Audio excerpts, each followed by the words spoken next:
Thiruvananthapuram mayor KSRTC driver തർക്കത്തിൽ സംസ്ഥാന മനുഷ്യാവകാശ കമ്മീഷൻ ഇടപെട്ടതോടെ വെട്ടിലായത് കേരള പോലീസാണ്. തിരുവനന്തപുരം സിറ്റി പോലീസ് കമ്മീഷണറും കെ.എസ്.ആർ.ടി.സി മാനേജിംഗ് ഡയറക്ടറും അന്വേഷണം നടത്തി ഒരാഴ്ചയ്ക്കകം റിപ്പോർട്ട് സമർപ്പിക്കണമെന്നാണ് കമ്മീഷൻ ആക്ടിംഗ് ചെയർപേഴ്സണും ജുഡീഷ്യൽ അംഗവുമായ കെ ബൈജുനാഥിന്റെ ഉത്തരവ്. ഡ്രൈവറുടെ പരാതിയിൽ കേസെടുക്കാതിരുന്ന പോലീസിന് ഇനി ഈ പരാതിയിൽ അന്വേഷണം നടത്താതെ തരമില്ല.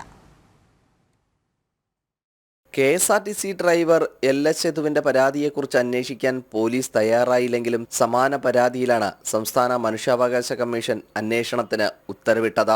കെ.എസ്.ആർ.ടി.സി ബസ് നടുറോട്ടിൽ തടഞ്ഞിട്ട് ഔദ്യോഗിക കൃത്യനിർവഹണം തടസ്സപ്പെടുത്തി അപമാനിച്ചവർക്കെതിരെയും ഇത് സംബന്ധിച്ച പരാതി നൽകിയിട്ടും കേസെടുക്കാത്ത കണ്ടോൺമെന്റ് എസ്.എച്ച്.ക്കെതിരെയും നിയമ നടപടി സ്വീകരിക്കണമെന്ന ബസ് ഡ്രൈവറുടെ പരാതിയെക്കുറിച്ച് അന്വേഷിക്കാനാണ് മനുഷ്യാവകാശ കമ്മീഷന്റെ ഉത്തരവ്.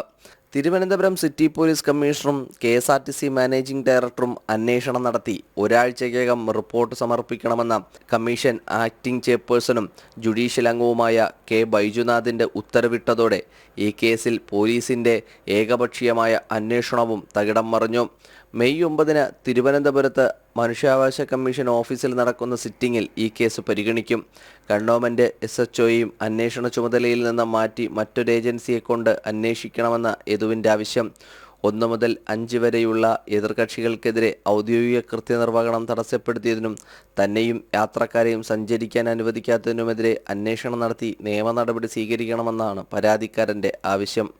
ജനം, തിരുവനന്തപുരം.